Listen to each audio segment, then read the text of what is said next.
સ્વામિનારાયણ સંપ્રદાયમાં પ્રસાદનો બહુ મહિમા છે.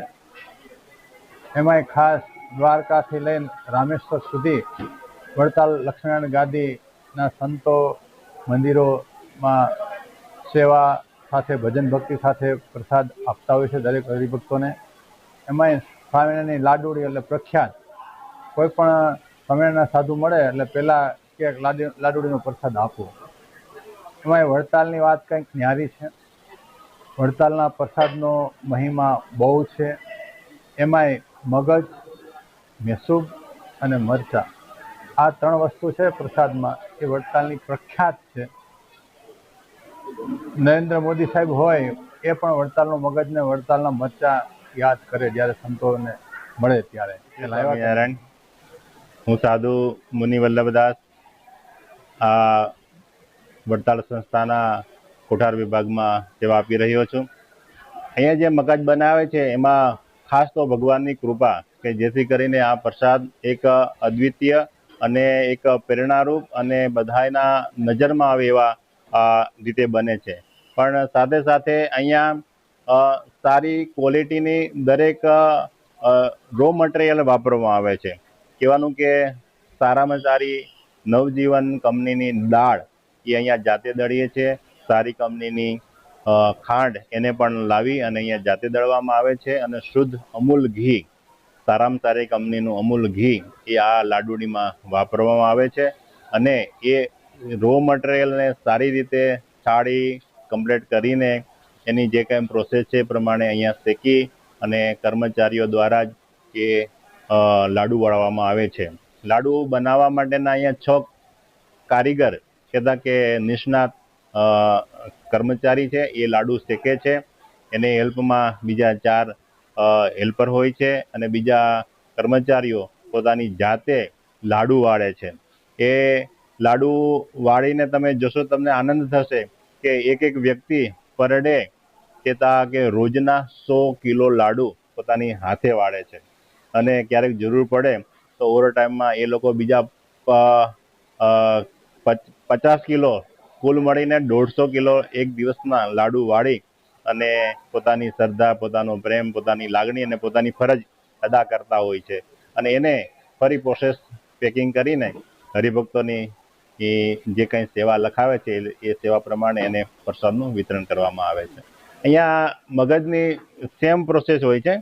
મગજ ચકતા અને મગજ લાડુ બેને અલગ કેટેગરીમાં આપણે એને જાણી અને માણી શકીએ છીએ. જે લાડુ મગજના લાડુ બને છે એને શેક્યા પછી તરત જ એમાં ખાંડ મિક્સ કરીને એના લાડુ વાળવામાં આવે છે. બમાં વપરાતી વસ્તુ બધી સેમ છે, પણ ગરમ ગરમ એને લાડુ વાળે છે એટલે તે થોડાક હાર્ડ બને છે. અને એને જો મગજ ચકતા કે પીસ કરવા હોય તો શેકેલો લોટ અને ઘી એને ઠંડુ કરી અને એની અંદર ખાંડ મિક્સ કરી અને એને ચોકીમાં ઠારવામાં આવે અને બીજે દિવસે એના પર આપણે કહેતા કે કાજુ બદામની ચિપ્સ અને ઘી લગાડી અને એના પીસ કરવામાં આવે તો એ થોડા સોફ્ટ રહેતા હોય છે. કે જેથી કરીને એના પીસને પછી બોક્સમાં પેક કરવા અને લાંબા સમય સુધી કે એ ટકી રહે એવા શુભ હેતુથી કરવું, એટલી જ એમાં તફાવત છે. બાકી પ્રોસેસ અને મટીરિયલ સેમ આવતું. અહીંયા લાડુ તો વાત કરી પ્રમાણે 1000 કિલો લાડુ તો ફિક્સ છે.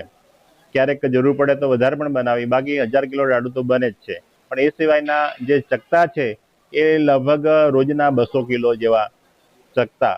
અને ક્યારેક પૂનમ હોય, હરિજયંતિ હોય, પૂનમની તો વાત જુદી છે, પણ હરિજયંતિ હોય, રવિવાર હોય કે એકાદશી હોય, એવા શુભ દિવસો અને જાહેર રજાના દિવસો હોય ત્યારે એનું પ્રોડક્શન 500 થી 600 કિલો સુધી પણ થતું હોય છે. અને એ સિવાયનું જે મગજ મોહનથાળ, મોતૈયા, બુંદી લાડુ જે વાત કરી એ રોજનું લગભગ 200 થી 300 કિલોનું અહીંયા તૈયારી થતી હોય છે. અને એક માત્ર પૂનમને દિવસે જ મગજ લાડુ સિવાયનો બીજો પ્રસાદ છે એ બધો 5000 કિલો સુધીનું તૈયારી કરી અને હરિભક્તો સુધી પહોંચાડવાની વ્યવસ્થા અહીં કરવામાં આવે છે. સાધુ સંત વલ્લભદાસ, ચેરમેન શ્રી વડતાલ સંસ્થાન. સ્વામિનારાયણ ભગવાને સ્વયં આ મંદિરનો શિલાન્યાસ કર્યો અને એમણે જ પ્રતિષ્ઠા કરી. અને સર્વજનના સુખને કરનારા મહાપ્રતાપી લક્ષ્મીનારાયણ દેવ અને આરાધ્ય ઇષ્ટદેવ ભગવાન સ્વામિનારાયણની હરિકૃષ્ણ મહારાજ રૂપે પ્રતિષ્ઠા કરી અને પૂર્ણિમાના વ્રતનો અપાર મહિમા કહ્યો. અને જ્યારે પણ ભક્ત તીર્થ યાત્રા કરવા આવે છે ત્યારે ભગવાનને પ્રસાદ ભોગ અર્પણ કરે છે અને લક્ષ્મીનારાયણ આદિ દેવોને એ જે ભોગ અર્પણ કરે એમાંથી એને કિંચિત પ્રસાદી મળે. એ પ્રસાદના રૂપમાં વડતાલમાં મગસ અને મરચાની શરૂઆત થઈ. Gujarat, Bharat, America, Africa, London, Australia, ધરતીના કોઈ પણ ખૂણે જાઓ, વડતાલનું નામ પડે એટલે પ્રસાદમાં બે જ વસ્તુ યાદ આવે, પહેલો મગસ અને બીજા ખાટા મરચા. આજે સંપ્રદાયમાં દરેક મંદિરોમાં મગસની પ્રસાદી હોય છે, છતાં પણ આ ભૂમિમાં ભગવાન સ્વામિનારાયણનો એવો દિવ્ય પ્રતાપ છે કે અહીંનો મગસ મોઢામાં મૂકો એટલે આંખો બંધ કરીને તમે કહી શકો કે આ તો વડતાલની પ્રસાદી છે.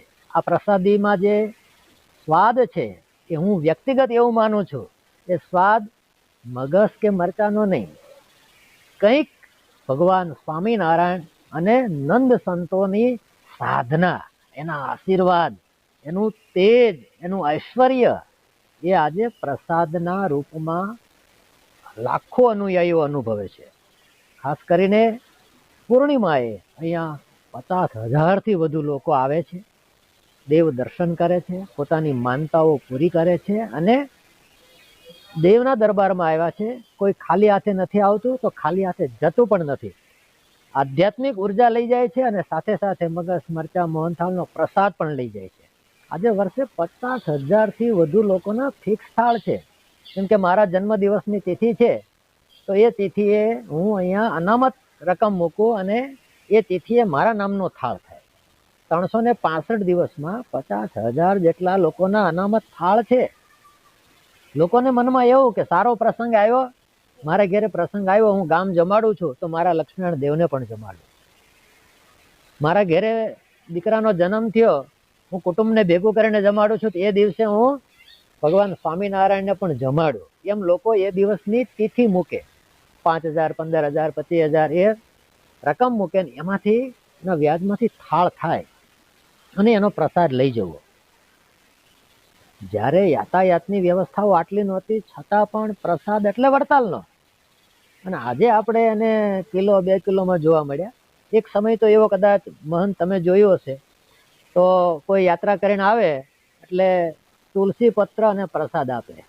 તો એક તુલસીનું પાન ને ચપટી પ્રસાદી મળે તો એ લોકોને યાત્રા કર્યાનો આનંદ થતો. એટલે આજે સમગ્ર પ્રક્રિયા છે એમાં ફિઝિકલ દ્રષ્ટિએ આપણે મટીરિયાલિઝમમાં જોઈએ તો મગસ બનાવવાની એની છે, પરંતુ હું તો એવું માનું છું કે ભક્ત અને ભગવાનની ભાવના અને ભગવાનને મેં અર્પણ કર્યું એમાંથી ભગવાને મને પ્રસાદી આપી, આ જે ભાવના છે ને એ ખરેખર વડતાલની નહીં, અધ્યાત્મ જગતની બહુ મોટી તાકાત છે. એટલે 200 વર્ષમાં ગમે એટલા મોટા ઉત્સવો થયા, 200 વર્ષમાં ગમે એટલા મોટા કપરા કાળ આવ્યા, પણ ભગવાનનો થાળ ક્યારેય બંધ નથી થયો. તમને આશ્ચર્ય થશે, કોરોનાની અંદર જેટલું બધું બંધ હતું ને એનાથી સવાયું વડતાલ મંદિર એક્ટિવ હતું. શાકભાજી આપવાની, કીટો આપવાની, તે એમનેમ તો નથી થતું ને. થાળ ભગવાનને આપવાનો અને પછી લોકોને આલવાનો, આ જે ભાવના છે. અને ભગવાન જ્યારે જમે છે અને હું એનો પ્રસાદ ગ્રહણ કરું છું, આવી ભાવના થાય ને એટલે હું એવું માનું છું કે સ્વતઃ એમાંથી આપણને એક આધ્યાત્મિક આનંદ અને સંતોષ, પરિતોષની પ્રાપ્તિ થતી હોય છે. એ પરિતોષ પકવાનના રૂપમાં નહીં, પ્રભુ પ્રસાદના રૂપમાં પ્રાપ્ત થાય છે. અને એ પરંપરા વડતાલ સંસ્થા, એના આચાર્ય પરંપરા, એમની સંતો મહંતોની પરંપરા, એમના અનુયાયીઓએ આજ સુધી અક્ષુણ્ણ રાખી છે.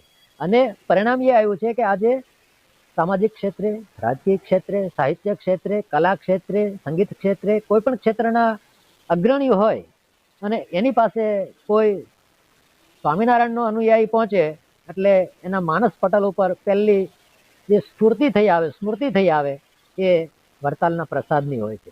એનો અમને વ્યક્તિગત આનંદ છે.